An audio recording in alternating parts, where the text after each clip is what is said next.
এইটা যেহেতু পৃথিবী হতে তাদের দূরত্ব আমরা জানি 3,84,000 কিলোমিটার।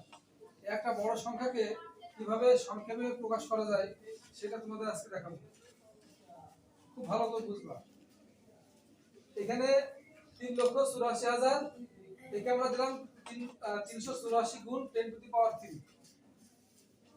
10 টু দি পাওয়ার 3 মানে কি? এই যে এইটাকে যদি আমরা ভাঙি আমরা এইটা ফিরবো, কারণ শূন্য তো তিনটে হয়, এখানে তো তিনটা আছে। বুঝতে পারছি ব্যাপারটা? আচ্ছা, এখন আমরা যদি এখানে 38.4 দিই তাহলে এইখানে তার পাওয়ারে একটা করে শূন্য বাড়বে। কিভাবে বাড়বে আমি এখানে একটা एग्जांपल দিয়েছি, এটা একটু দেখো। দেখো এখানে আছে 25, এই 25 কে আমি দিলাম 2.5 গুণ 10। আচ্ছা, এই 2.5 গুণ 10 বা এই কে যদি আমরা গুণ করি তাহলে কি এটা পাবো? অবশ্যই পাবো। কিভাবে দেখো, এখানে 25 গুণ 10 করলাম, এখানে হলো কত? 250। এবার আমরা দেখব দশমিকের ডান পাশে একটা সংখ্যা, এইজন্য এখানে একটা সংখ্যা।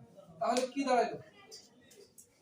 যে যদি আমরা কোন সংখ্যার মাঝে একটা দশমিক বসাই তাহলে তার সাথে 10 গুণ করলে একটা দশমিকের জন্য একটা 10 বাড়ে। তো একটা 10 মানে একটা শূন্য, সেটা সব ঠিক আছে। 10 যদি বাড়ে তাহলে তোমার কি হবে? এখানে আবার সে আগের সংখ্যায় ফিরে আসবে। এখানে যদি 25 কে যদি 2.5 গুণ 10 হয় তাহলে এখানে আমি একটা সংখ্যা এখানে দিয়েছি 384।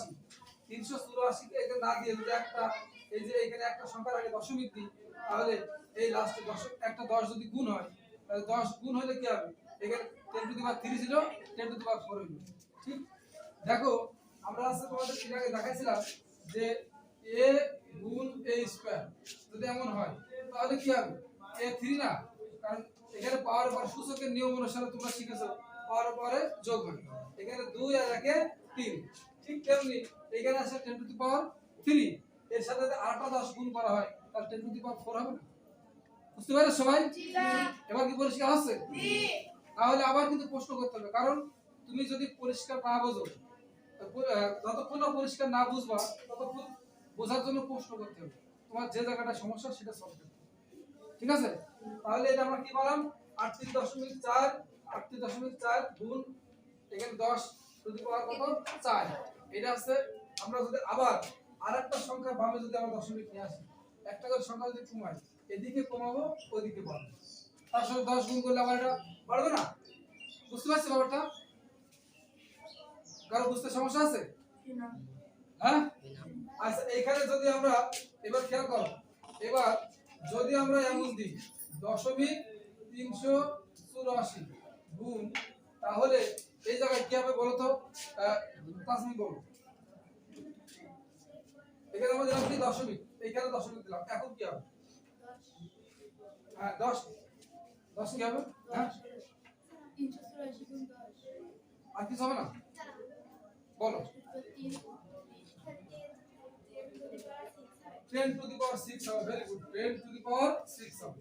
তাহলে এই যে বললাম কি দশমিক বেড়ে যাওয়া মানে সেখানে ওখানে আবার 10 গুণ বেড়ে যাওয়া। বুঝতে পারছো? কারণ ওর তো আমার সমাধান থাকবে। কারণ আমি বললাম কি 2.5, এখানে 25 কে আমি 2.5 দিতে পারি না, কখনোই দিতে পারবো না। তবে যদি 2.5 এর 10 গুণ করি তাহলে এটা ঠিক আছে। বুঝলেন ব্যাপারটা? এখানে রয়েছে 3.84 গুণ 10 টু দি পাওয়ার 5। এখন যদি আমি 3.84 দিয়ে 10 টু দি পাওয়ার 5 দিই তাহলে কি হবে? না, হবে না। এর সাথে আরো 10 গুণ করা লাগবে। তো আরো 10 যদি আমরা গুণ করি তাহলে এখানে 10 টু দি পাওয়ার 6 হবে। সেটা সূচকের নিয়ম অনুসারে তোমার আছে পাওয়ার পরে যোগ হবে। বুঝা গেল? জি। আচ্ছা, তাহলে এখন